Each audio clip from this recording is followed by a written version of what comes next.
벌써 새 학기가 시작됐습니다. 학교 생활 기록부를 설계하기 가장 중요한 시기인데요. 우리 아이 학생부를 떠올리면 어떤 감정이 드세요? 중요하다는 건 알겠는데 뭘 어떻게 해야 좋은지 모르겠고, 어차피 선생님이 써주시는 거라 우리 아이가 노력한다고 되는 것도 아닌 것 같고, 그 답답함 당연한 겁니다. 그런데 이제 수시에 교과 전형 그리고 정시조차도 학생부를 반영하는 대학이 점점 늘어나고 있고요. 자기소개서도 폐지되면서 대학에서 유일하게 평가할 수 있는 서류는 학생부 하나이기 때문에 사실상 학생부는 가장 중요하다고 할 수 있어요. 저는 고등학교 교사로 직접 세특도 써봤고요. 입학사정관으로 입시 시즌마다 수백 건의 학생부를 평가도 해봤습니다. 그리고 그동안 교육 관련 저서도 꾸준히 출간해 왔는데요. 학생부의 탐구력의 중요성이 커지고 있는데 정작 시중에 탐구력 관련한 책은 거의 없었어요. 작년에 제가 집필한 책이 사실상 유일한 상황이었을 정도였는데요. 학생들을 가르치면서 더욱더 실전적인 내용이 필요하겠다는 생각으로 작년 하반기부터 본격적으로 새 책을 집필하기 시작했고 드디어 이번 주에 출간이 됐습니다. 한 권으로 끝내는 합격 생기부 탐구력이라는 책인데요. 출간되자마자 3일 만에 예스 입사 기준 가정살림 분야 1위를 했어요. 요리책과 육아책이 즐비한 가정 분야에서 입시책이 1위를 한다는 건 쉽지 않은 일인데요. 그만큼 지금 정말 많은 분들이 이 내용을 필요로 하고 계시구나 싶었습니다.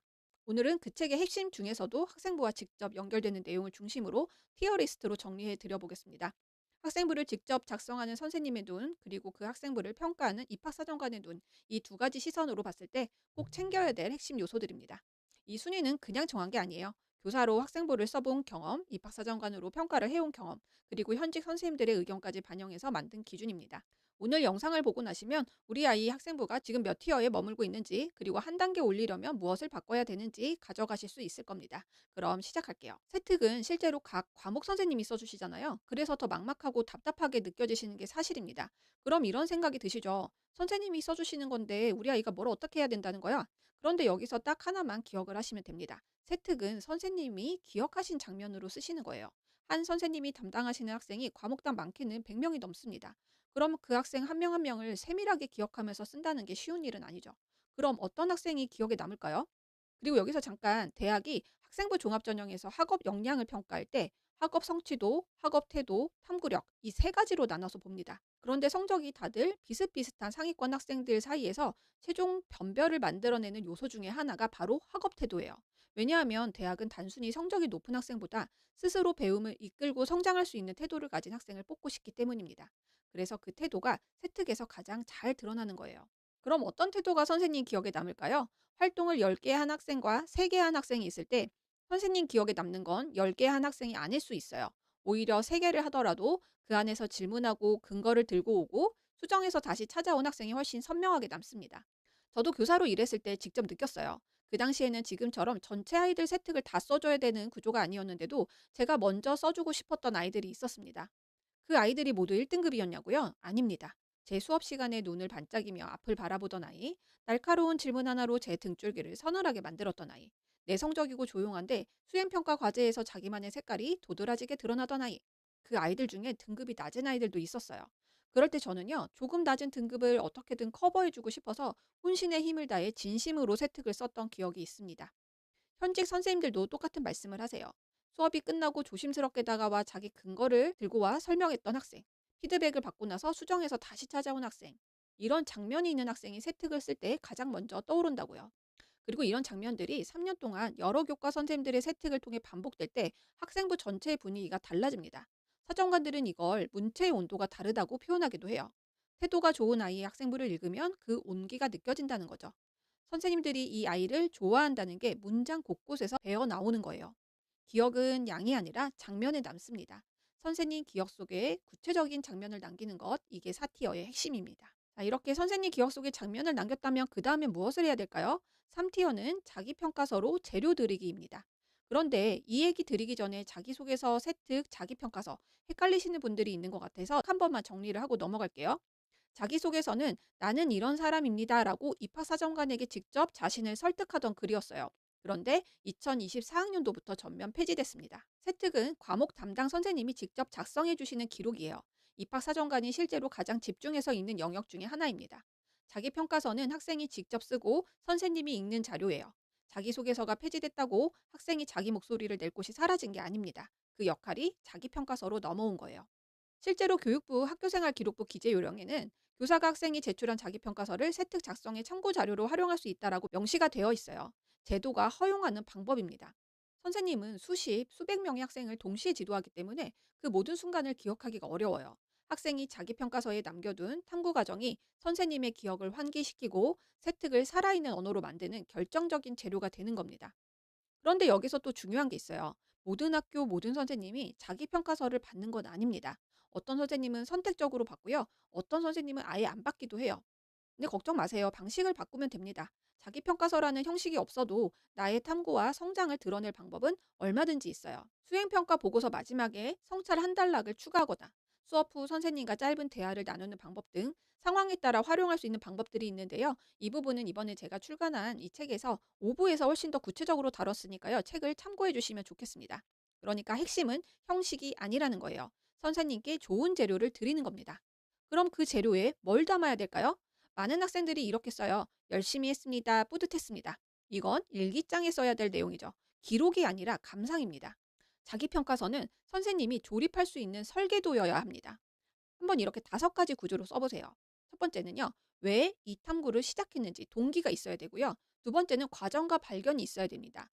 무엇을 어떻게 했고 무엇을 발견했는지. 세 번째는 어떤 역량이 성장했는지. 네 번째는 어떤 지식을 새롭게 배웠는지. 다섯 번째는 앞으로 무엇을 더 찾아볼 건지를 써보세요. 나쁜 예시와 좋은 예시를 비교해 볼게요. 나쁜 예시는 줄기세포에 대해 열심히 탐구했다. 좋은 예시는 세포 분화 과정에 대한 문헌 조사를 진행했고 특히 후성 유전학 조절 메커니즘에 주목해 관련 자료를 수집 분석했다. 탐구 과정에서 표본수가 제한적이라는 한계를 발견했으며 다음에는 더 다양한 사례를 교차 분석해보고 싶다. 무엇을 어떻게 어떤 한계까지 이 흐름이 담겨야 선생님이 세특에 쓸 수 있는 진짜 재료가 됩니다. 이 질문들은 억지로 꾸며내는 요령이 아니에요. 아이 머릿속에 이미 파편처럼 흩어져 있는 훌륭한 사고 과정을 밖으로 꺼내주는 질문입니다.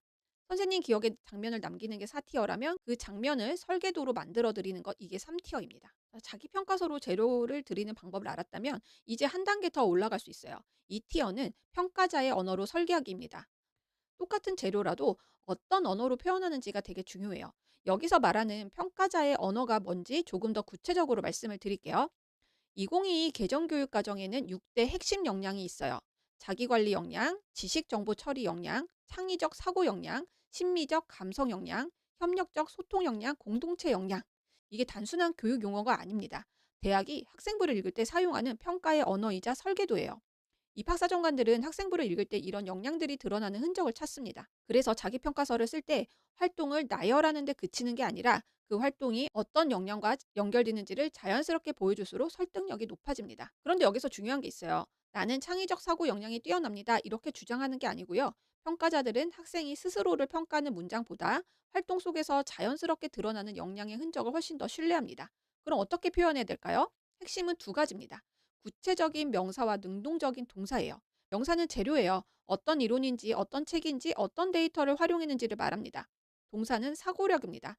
느꼈다가 아니라 분석했다, 비교했다, 재구성했다, 검증했다, 도출했다. 이런 것들을 예시로 들 수 있어요. 같은 수행평가를 했을 때 문장이 어떻게 달라지는지를 보여드려 볼게요. 먼저 하위 문장입니다. 수업 시간에 열심히 참여하고 보고서를 성실히 작성함. 그다음에 중위 문장 볼까요? A 개념을 탐구하는 보고서를 작성하고 관련 자료를 참고함. 상위 문장을 볼게요. A 개념의 한계를 발견하고 B 논문과 비교 분석한 후 대안을 제시함. 최상위 문장은요. 수업 중 A 개념이 현실에서 반대로 작동하는 것에 의문을 품고 비학술 논문과 통계청 자료를 교차 분석해 기존 결론의 오류를 발견했으며 우리 지역 실태에 맞는 대안으로 재구성함. 다만 표본수가 제한적이란 한계를 인식하고 추가 검증 필요성을 제안함. 모두 똑같은 수행평가입니다. 문장을 어떻게 설계하느냐가 티어를 가르는 것이죠. 즉, 무엇을 했는지는 한 20%, 그리고 어떻게 파고들었는지가 80%입니다. 이러한 2022 개정교육과정 6대 핵심 역량별로 어떤 키워드와 문장 구조를 써야 되는지는 이번에 출간한 한 권으로 끝낸 합격 생기부 탐구력 5부에서 훨씬 더 구체적으로 다뤘으니까요. 책을 참고해 주시면 좋겠습니다. 다시 정리해서 말씀드리면 자기평가서로 재료를 드리는 게 3티어라면 그 재료를 평가의 언어로 설계하는 것이 2티어입니다. 자, 재료를 드리고 평가자의 언어로 설계했어요. 그럼 이제 진짜 탑티어로 올라갈 수 있는 1티어는 사정관이 멈추는 연결 구조를 만들기입니다. 사정관은 하루에 정말 많은 학생부를 읽습니다. 그 안에서 근데 눈이 멈추는 세특이 있어요. 잘 쓴 문장이 아닙니다. 화려한 활동도 아니에요. 사정관이 멈추는 건 이 학생이 어떻게 생각했는지가 보이는 세특이에요. 그 흐름은 딱 4단계입니다. 질문하고 탐구하고 수정하고 확장한. 즉, 수업 중에 의문이 생겼고 그 의문을 해결하기 위해 탐구를 했고 탐구 과정에서 틀린 부분을 발견해서 고쳤고 그 결과를 더 넓은 문제로 해결했다.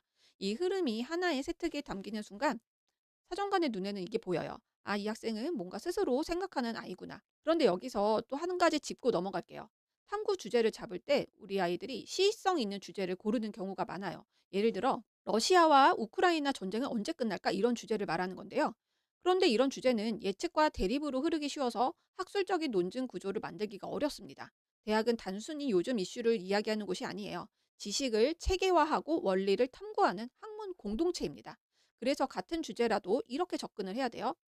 만약 내가 정치 외교학을 지망한 학생이라면 강대국 간 세력 균형은 전쟁을 억제하는지 촉발하는지 이렇게 똑같이 전쟁을 다루는 주제지만 전자는 뉴스 해설이고 후자는 학문적인 탐구라고 할 수가 있습니다.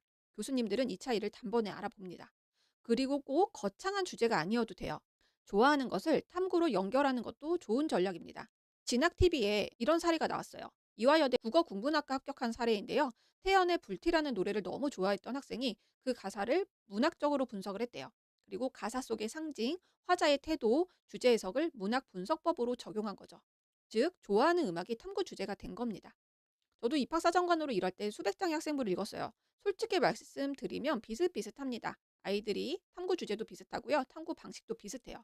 그런데 가끔 페이지를 넘기다가 눈이 번쩍 뜨이는 순간이 있어요. 와, 이 학생은 어떻게 이런 걸 궁금해했지? 그리고 그 과정이 되게 고스란히 보이는 거죠. 그 질문이 아이만의 것일 때 평가자는 그 다음 문장을 더 집중해서 읽게 됩니다. 그리고 보통 이런 아이들은요, 수시 6장 원서를 다 붙어서 나중엔 대학을 골라서 가는 경우가 많습니다. 대학들도 보는 눈이 다 비슷하거든요. 그래서 자기소개서가 폐지된 지금은 학생부 기록이 곧 자기소개서의 역할을 대신하고 있어요. 주제 하나가 아이의 진로 역량과 학문적인 태도를 드러내는 강력한 메시지가 됩니다. 그리고 이 주제가 학년이 올라갈수록 깊어지고 확장이 돼야 돼요. 제가 또 가장 인상 깊었던 사례를 하나 소개시켜 드릴게요. 서울대가 공식으로 발간한 학생부 종합전형 안내책자에 실린 의대 합격생 수기입니다. 요즘 교회 봉사활동이 대입에 반영되지 않으면서 봉사를 다소 경시하는 분위기도 있는데요. 이 학생은 학교에서 진행한 독거노인 도시락 배달 봉사를 했어요. 겉으로 보면 그냥 일반적인 봉사활동이잖아요. 그런데 이 학생이 수기에 이렇게 썼습니다. 표면적으로는 단순한 도시락 배달처럼 보일 수 있지만 지역 독거 노인분을 만나 함께 대화하면서 이 봉사활동은 저의 관심을 불러일으키는 방아쇠 역할을 했습니다. 그러니까 이 학생은요, 어르신들과 대화를 나누면서 지역 의료 불평등에 관심이 생겼고 노화성 질환을 조사했어요. 그리고 그것이 항산화제 실험으로 이어졌고요. 활성산소 주제를 더 파고들다가 암과 면역까지 탐구가 확장됐습니다. 그러니까 창체와 봉사활동 하나가 과학 세특으로 이어지고 의학적 탐구로까지 연결된 거예요. 결국 잘 쓴 학생부란 이거예요. 교과나 학교 생활에서 생긴 질문이 세특과 창체에서 확장이 되고 학년이 올라갈수록 깊어지면서 학생의 사고 흐름이 읽히는 학생부를 말합니다. 나열은 활동의 목록이고요. 연결은 사고의 증거입니다. 그래서 사정관은 나열에선 넘어가고요. 연결에서는 멈춥니다.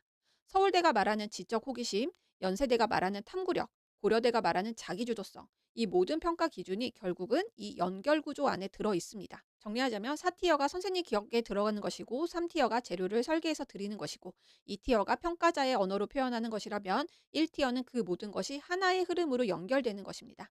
점이 선이 되고 선이 면이 되는 학생부, 이게 사정관이 멈추는 1티어 학생부입니다. 지금까지 4티어부터 1티어까지 말씀드렸는데요. 사실 티어 리스트 맨 위에 하나가 더 있습니다. 0티어는 부모님이 집에서 만드는 탐구 대화입니다. 여기까지 들으시고 나면 이런 생각이 드실 수 있어요. 이걸 아이한테 어떻게 시키지? 아이가 스스로 할 수 있을까? 그래서 드리는 이야기입니다. 제발 아이들한테 이렇게 말하지 마세요. 너 자기평가서 잘 써내야 된대. 선생님 눈에 띄어야 된대. 이 말은요, 아이를 굳어버리게 만듭니다. 뭘 어떻게 하라는 건지 전혀 모르니까요. 대신 아이가 수행평가나 탐구활동을 마쳤을 때 이렇게 한번 물어봐 주세요. 이번 활동에서 네가 맡은 역할이 정확히 뭐였지? 너 혹시 수업 듣다가 이거 왜 그러지 하고 걸렸던 게 있었어? 처음 생각이랑 달라진 부분이 있었어? 너는 혹시 그걸 해결하라고 어떤 자료를 찾아봤어? 다 해보니까 아쉬운 점은 뭐였어? 기회가 되면 더 해보고 싶은 건 뭐야? 물론 사춘기 아이한테 말 한마디 꺼내기가 얼마나 어려운 일인지 너무 잘 압니다. 응, 몰라. 그냥 이렇게 끝나버리는 대화, 과묵한 아이일수록 더 막막하시죠. 그런데 이 질문들은 아이를 다그치는 게 아닙니다. 아이 머릿속에는 이미 파편처럼 흩어져 있는 훌륭한 사고 과정이 있어요. 그걸 밖으로 꺼내주는 질문이에요. 정답을 요구하는 게 아니라 그냥 오늘 있었던 일을 같이 떠올려 보는 거죠. 그 가벼운 대화 한 번이 생각보다 많은 걸 끌어낼 수 있거든요. 이 대화가 자기평가서의 초안이 되고 그 자기평가서가 선생님께 드릴 재료가 되고 그 재료가 사정관이 멈추는 세특이 됩니다. 거창하게 시작할 필요 없어요. 오늘 저녁 밥상머리에서 질문 하나면 충분합니다. 1티어가 세트 간의 연결 구조를 만드는 것이라면 0티어는 그 연결 구조가 집에서 부모님과의 대화로부터 시작이 되는 겁니다. 탑티어 학생부는요, 학교에서만 만들어지지 않아요. 집에서 나누는 대화 한 번이 우리 아이의 학생부를 바꿀 수 있습니다. 오늘 4티어부터 0티어까지 학생부 티어리스트 전체를 함께 보셨습니다. 한 번만 다시 정리해 드릴게요. 4티어는 선생님의 기억 속에 들어가기였고요. 3티어는 자기평가서로 재료를 설계해서 드리기. 2티어는 그 재료를 평가자의 언어로 표현하기. 1티어는 사정관이 멈추는 연결 구조를 만들기. 그리고 가장 중요한 0티어는 집에서 부모님과 나누는 탐구 대화입니다. 지금 우리 아이 학생부는 몇 티어에 있으신가요? 아마 대부분의 학생이 자신도 모르게 3티어와 4티어 사이에서 헤매고 있을지도 모릅니다. 당연한 거예요. 어떻게 해야 되는지 아무도 제대로 알려주지 않았으니까요. 하지만 이 영상 하나로 우리 아이 학생부가 어느 티어에 있는지를 확인하셨고 한 단계 올리기 위해 무엇을 바꿔야 하는지 가져가셨을 겁니다. 오늘 당장 실천할 수 있는 건 딱 하나예요. 아이가 집에 오면 0티어 질문을 하나 던져보세요. 오늘 수업 듣다가 이거 왜 그러지 하고 걸렸던 거 있었어? 거기서부터 탑티어 학생부가 시작됩니다. 그리고 마지막으로 안내 말씀드릴게요. 이번에 출간한 한 권으로 끝내는 합격 생기부 탐구력은 이론서가 아니라 실전서입니다. 오늘 영상에서 다룬 흐름을 아이와 함께 직접 채워나갈 수 있도록 별책부로 워크북까지 담아놨어요. 그리고 책을 구매하신 분들을 대상으로 사주 스터디를 지금 출판사와 함께 준비하고 있습니다. 기획이 마무리되는 대로 다음 주 중에 안내해드릴 예정이니까요. 스터디 소식을 가장 먼저 받고 싶으신 분들은 고정 댓글에 구글 폼에 등록해 주시고 카카오 채널도 함께 추가해 주시면 문자와 카카오 채널로 알림을 보내드리겠습니다. 오늘 영상이 도움되셨다면 구독과 좋아요 부탁드리고요. 지금까지 이로운 교육 이로울쌤이었습니다. 감사합니다.